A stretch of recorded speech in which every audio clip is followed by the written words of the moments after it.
In our headlines on this Monday, May 12th, here in South Korea, a total of 7 presidential candidates are pledging to promote national interests to heal a divided country following months of political turmoil as Koreans look ahead to the country's snap election on June 3rd.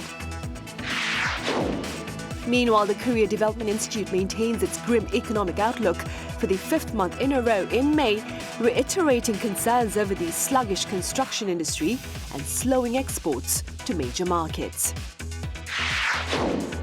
Over in neighboring Japan this past weekend, a major Korean music festival takes place in the neighboring country, much to the delight of fans there who gather to indulge in the sights and sounds of K-pop artists and more. A total of 7 presidential contenders have formally launched their campaigns today as Korea counts down to the June 3rd snap election. Our correspondent Oh Seong covers the agenda ahead. With candidates travelling and blaring theme tunes throughout the nation, official presidential election campaigns hit the streets on Monday with banners, flyers and headshots now installed across some 80,000 locations throughout the country. From 7 a.m. to 11 p.m, candidates can give speeches and hold talks in public spaces with the use of loudspeakers only until 9 p.m. The candidates and their teams can also distribute banners, leaflets and name cards. Voters can also take part in campaigning, expressing support for a party or candidate through speech or phone calls until the day before the election. Campaigning via text messages or social media is allowed, even on election day. However, sharing false information, defamatory content, or producing and distributing deepfake videos may result in legal consequences under election laws. The rules also apply to overseas Koreans. The official campaigning period ends on June 2nd, the day before Election Day.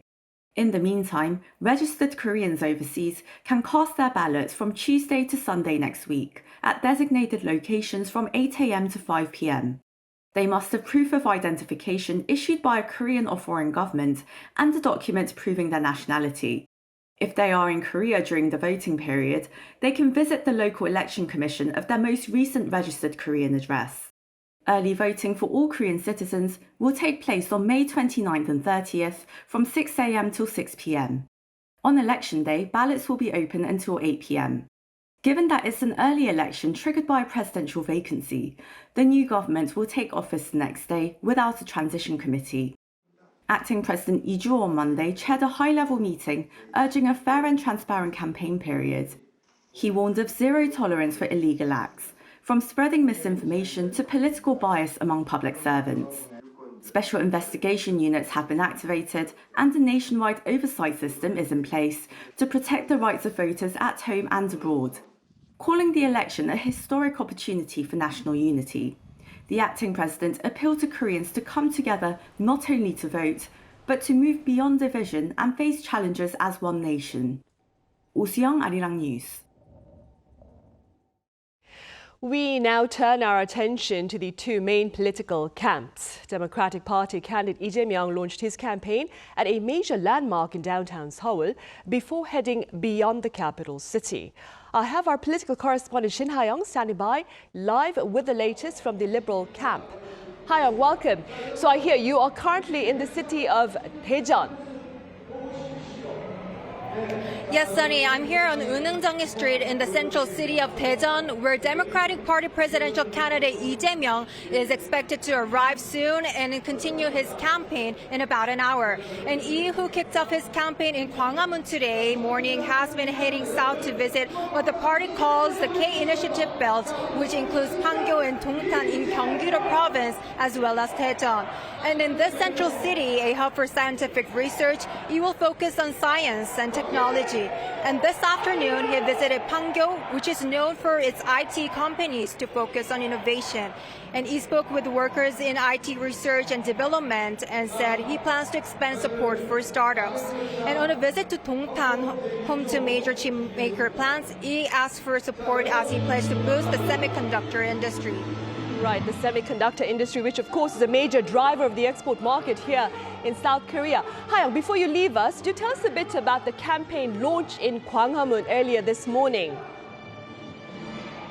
Sure, Sunny. The DP launched its campaign and he delivered his first public speech of the campaign as an official presidential candidate at Seoul's Cheonggae Plaza near Gwanghwamun, drawing around 20,000 people. And East Camp chose Gwanghwamun as the first stop to kick off its official campaign because it was where people gathered with light sticks calling for the impeachment of former President Yoon. And the DP refers to the process of overcoming the December 3rd martial law declaration and subsequent unrest as a revolution of light. And the concept of the campaign centers on listening and unity. And during the speech, he emphasized that national unity was his number one priority. Take a listen. I'm running not only as the DP's candidate, but for all people who seek to end insurrections, overcome crisis, and ensure everyone's happiness. I will lead with humility to unite the country, which I believe is the president's most important duty. Today, East Camp also outlined 3 key goals: recovery, growth, and happiness, along with 10 major pledges. And these included boosting the economy, restoring democracy, strengthening national security, and overcoming challenges such as the low birth rate, the aging population, and climate change. That's all I have for this hour. Back to you, Sunny. All right, Hayoung, thank you for the coverage from the Liberal camp. Up next, after an eventful weekend, the Conservative camp is rallying behind its candidate Kim Moon-soo, who opened his campaign at an open market here in Seoul as well. Now, for more, I have our correspondent Kim Do-yeon standing by live. Do-yeon, it's great to see you. I understand you are currently in the city of Daegu. That's right, Sunny. I'm currently at Seoul Market in the city of Daegu, a conservative stronghold where Kim is set to arrive here momentarily. Now, when he does arrive, he'll first go into the markets and meet with storekeepers and shoppers, and then appear on the stage for the rally behind me. Now, as you can see, some of the supporters are already out here waiting for his appearance. And as you mentioned, I covered quite a distance on the first day as Kim started earlier than his rival, in fact, at 5 a.m. of the first day of the official campaign period at gov't Market on the agricultural wholesale market in southern Seoul. This is to show his motivation in improving the livelihoods of working class people, according to him. And this market is where wholesale and retail sellers and consumers come together starting from the early hours. The message is actually very important as that is one of the main themes of his campaign. Take a listen. I really need to become a market president, a president for livelihoods, also a president for the economy. I think I need to become a president who improves living in South Korea. After this, he was at the campaign headquarters to hold a campaign committee meeting. Then, he began his journey south, stopping at Daejeon National Cemetery. There, he emphasized honoring those who gave their lives for the country, something he says lies at the core of his political philosophy. Right. Do-yeon, a market president, I understand, it's a key slogan of his campaign, and it's part of his top 10 pledges. Could you tell us a bit more? That's right, Sunny. First, as you heard from Hayoung as well, president candidates actually revealed their top pledges. The first one on the list for Kim is free markets to make the nation a good place to run a business. Second is growing AI capacities. And third is garnering young generations for support and for their growth. Now, this, as you mentioned, ties into the fact that Kim named a 34-year-old freshman lawmaker as the chair of the emergency committee. Now, Kim Yong-tae has been picked and is now among 7 campaign committee chairs as well. While he was being awarded with certification, he said as a young politician, he apologized for what happened in the past 5 months. Take a listen. The People Power Party must acknowledge its faults, that the martial law declared by the president it produced was wrong, that the party failed to hold him properly accountable for his misguided pursuit of personal satisfaction, and that it failed to achieve genuine cooperative governance with the president before this constitutional amendment came about. Of course, the change in party leadership comes after Kwon Young-se's resignation following the merger between Kim and independent candidate Han Deok-soo falling through. That's all for now. Back to you, Sunny. All right, Yoon, thank you for the latest from the Conservative camp. Meanwhile, staying on the campaign trail, Reform Party candidate Lee Jae-myung has pledged to revitalize the economy and rebuild democratic institutions. Now, Lee was at an industrial complex in the southern city of Yeosu in the wee hours of this Monday, sharing plans to address slowing exports, to bolster industrial safety standards and to create flexibility in minimum wage. Later, in a speech here in Seoul, the 40-year-old contender claimed the snap election is a showdown between the future and the past, integrity and corruption. Former President Yoon Suk-yeol attended the third hearing of his criminal trial on charges of insurrection at the Seoul Central District Court earlier on this Monday morning. Now, he also passed through the main public entrance for the first time, in sharp contrast to his earlier visits that allowed him entry via the underground car park area to avoid media scrutiny. On this Monday, Yoon walked straight into the court building without any interaction with the press pool. Meanwhile, a group of people were also gathered outside the court, chanting his name in a show of support.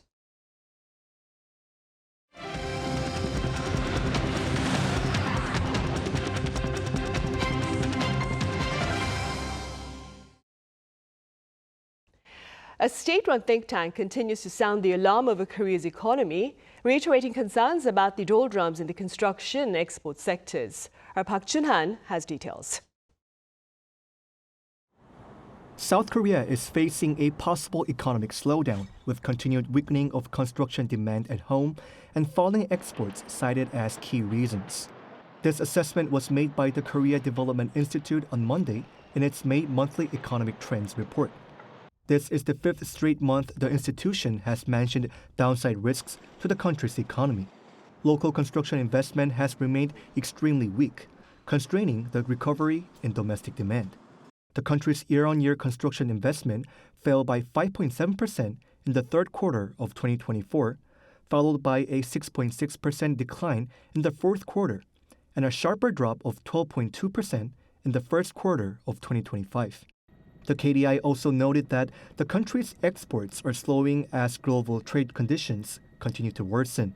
Overseas shipments in April rose by 3.7% year-on-year, but on a daily average basis, which excludes the impact of working days, they fell by 0.6%. With U.S. tariffs in place, South Korea's daily average exports to countries other than the U.S. rose by 1.9%, while shipments to the U.S. dropped 10.6% year-on-year. The KDI said significant downward revisions to global growth forecasts, particularly for the U.S. and China, combined with heightened volatility in international financial markets, have weakened South Koreans' confidence in both the domestic and global economic sentiment. Park Jun-han, Arirang News. And acting President Lee Jae-myung has urged officials to place priority on national interests as well as bilateral benefits during trade talks with the U.S. Remarks to this end were made at a cabinet meeting earlier on this Monday, during which he also stressed the need to monitor U.S. tariff negotiations with allies like the UK, with whom U.S. President Donald Trump asserted a trade deal had been reached. Seoul's top trade officials are expected to engage with U.S. Trade Representative Jamieson Greer later this week, when he lands Thursday here in Korea to attend the APEC Trade Ministers meeting. And in a dramatic turn of events, the U.S. and China have agreed to tangible bilateral tariff cuts. The Trump administration will slash its import duties on Chinese products from 145% to 30%, while Beijing will cut its tariffs from 125% to 10%. This latest development follows talks among senior trade officials from Beijing and Washington this past weekend in Geneva. Ukrainian President Volodymyr Zelenskyy shared his intentions to meet with his Russian counterpart Vladimir Putin in Turkey later this week for talks to end the Kremlin's aggression against Kyiv. Our Lee Jae-myung has the latest. Ukrainian President Vladimir Zelenskyy says he's ready to meet with Russian President Vladimir Putin face-to-face for talks to finally end the Russia-Ukraine war. The Ukrainian leader said Sunday that he would be in Istanbul to negotiate with his Russian counterpart personally, raising hopes for a complete ceasefire. Zelenskyy took to X, saying that it was a positive sign that the Russians have finally begun to consider ending the war. However, he stressed that the very first step in truly ending any war is a ceasefire, adding that Kyiv hopes Moscow will confirm a ceasefire starting Monday. Zelenskyy's comments came after Putin announced that Moscow is ready to resume direct talks with Kyiv and Istanbul starting on May 15th. According to the Associated Press on Sunday, Putin said that Russia has continuously proposed a ceasefire, adding that they had never once refused dialogue with Ukraine.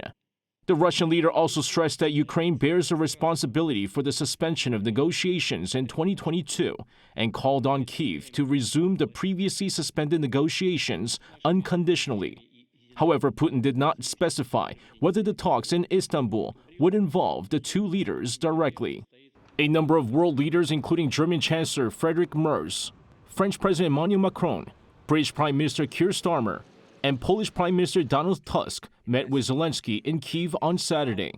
They issued a joint call for a 30-day ceasefire starting Monday, a plan which has also received support from both the EU and Washington. The leaders also pledged tougher sanctions on Moscow if Putin did not accept the ceasefire proposal. Lee Jae-myung, Arirang News. In other news, following a pause of some 6 years in light of the global pandemic, the Osan Air Base opened its doors to the public this past weekend for a showcase that shared its spectacular aerial capabilities. Our defense correspondent Kim Moon-soo was there. The F-16 Fighting Falcon performs advanced flight maneuvers cutting through the rain-soaked sky. After a 6-year pause since the COVID-19 pandemic paused the tradition, Osan Air Base reopened its doors to the public over the weekend. Playing a critical role defending not just South Korea but also the Pacific region, this premier U.S. air base finally enjoyed the chance to welcome locals to showcase its capabilities. This air show is in many ways a chance for us to say thank you for the hospitality and all the support we receive from the city of Pyeongtaek and the country of South Korea. Team Osan prepared a lot for people to see, but one of the most significant moments attendees could perhaps have enjoyed was this. Fitting with the air show's theme, Respect the Past and Forge the Future, the show offered a final display in Korea of the A-10 Thunderbolt, which is in the process of phased withdrawal. The 51st Fighter Wing is the last overseas unit operating the A-10. Nicknamed Warthog, the aircraft will depart by the end of the fiscal year 2025. As part of a historic send-off, visitors were able to witness static displays and weapon load demonstration. For my squadron, we focused on close air support, combat search and rescue, and forward air controller airborne missions, among others that are specific to Korea. And the significance of that is, as mentioned earlier, is that we take a deep pride in the mission of defending Korea. Another particularly special performance would be this year's final public performance of the Pacific Air Force's F-16 demonstration team, based out of Misawa Air Base, Japan. Yeah, so I'm super honored that this is going to be our last show here in Korea, then I get to do it as well. It's kind of a sad mark, but I'm glad I get to be the last guy after 30 years. While letting the public experience the spirit of fight tonight firsthand, the airbase was able to express gratitude to the local Korean community in its own way. Kim Moon-soo, Arirang News, Pyeongtaek.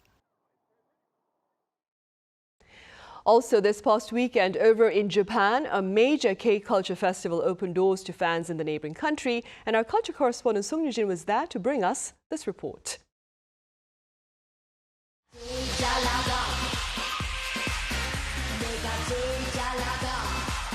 The Makuhari-metse, Japan's second-largest convention center, has been transformed into a K-pop arena. Fans scream, sing along, and wave neon-colored light sticks as their favorite artists take to the stage. The lineup features rising and top-tier acts like Kiki, QWER, Zero Base One, and Highlight. This is KCON Japan 2025. So where I am right now is KCON Japan, one of the largest K-culture festivals in the world. Now here, you can experience almost everything you need to know about Korean culture. Launched in Los Angeles in 2012, KCON has toured over 10 countries, growing from just 10,000 attendees to now more than 100,000 per event. KCON Japan, the festival's first Asian edition, has been held annually since 2015. Japan isn't just a major music market, it's the biggest overseas consumer of K content. We're seeing more top-tier artists like G-Dragon, 17, and Stray Kids performing here, which shows K-pop is no longer just a foreign genre. It's now part of Japan's mainstream culture. Beyond the music, KCON offers hands-on experiences related to the broader Korean wave. Dozens of booths introduce the latest in K-beauty, food, dramas, and merchandise. But what truly sets KCON apart is how close fans can get to their favorite stars. It was amazing, everything I'd hoped for. The fan service was incredible. They even blew hand kisses. It felt like we were close, like friends. What really stood out was getting to see the artist up close when they visited the artist booths. Also, at the meet and greet, you could see them from a very close distance, something you don't normally get to experience. Having wrapped up its 3-day run in Japan, KCON now prepares for its next stop, Los Angeles, this August. 송유진, Arirang News, Chiba. Meanwhile, back here in South Korea, the King's Haejong Institute Foundation hosted a special Korean class at Gyeongbokgung Palace this past Saturday to commemorate the birth of King Haejong, who created Hangul. He was born on May 15th, 1397. Foreigners here in the country were invited to partake in Hangul calligraphy and hanbok fitting against the backdrop of the Choson Palace's architecture and treasures.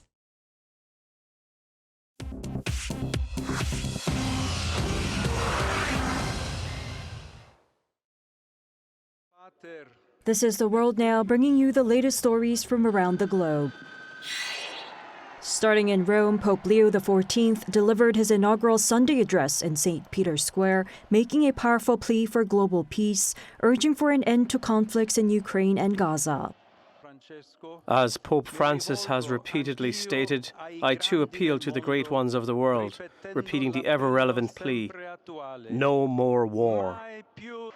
On May 11th, Pope Leo XIV, the first American-born pope, stood on the central balcony of St. Peter's Basilica to deliver his first Sunday blessing in front of a crowd of approximately 100,000. He chose this position over the usual apostolic palace window, departing from tradition to symbolize a new approach. In his address, Pope Leo echoed the words of his predecessor, Pope Francis, by urging no more war.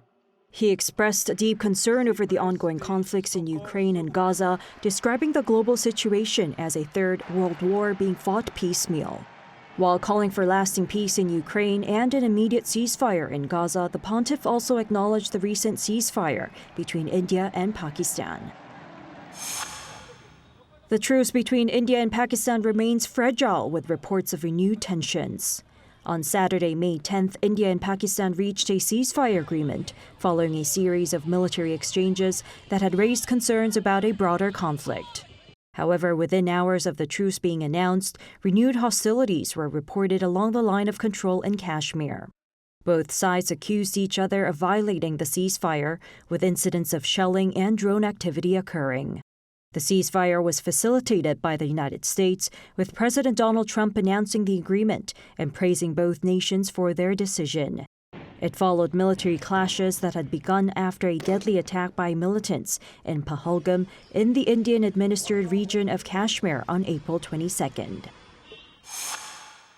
Finally, in France, the 78th Cannes Film Festival kicks off Tuesday until May 24th. This year's festival will open with the French comedy Leave One Day by Amélie Bonin, marking the first time a debut director's film has been selected for the opening slot. 22 films have been officially selected for competition. Notably, actors Scarlett Johansson and Kristen Stewart will debut as directors with their respective films Eleanor the Great and The Chronology of Water. Despite global challenges, including potential U.S. tariffs on international films, the festival's president expressed confidence in Cannes' commitment to showcasing diverse and significant films. Choi Ji-hee, Arirang News.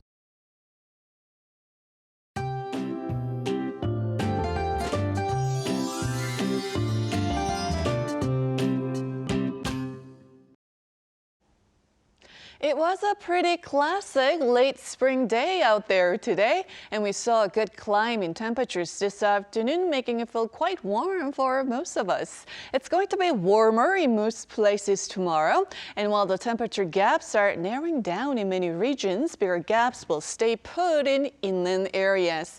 And if you forgot your sunglasses and a hat today, be sure to have them with you tomorrow. UV rays will reach very high levels in more places. Checking on tomorrow's temperatures now. Seoul and Busan begin the day at 15 degrees Celsius under mostly sunny skies. Then highs in Seoul will be topping out at 25, Daejeon getting up to 28 degrees. Then we are looking at a chance of some showers on Thursday for the capital area, southern coast and Jeju Island. That's Korea for you, and here's a look at the international weather conditions.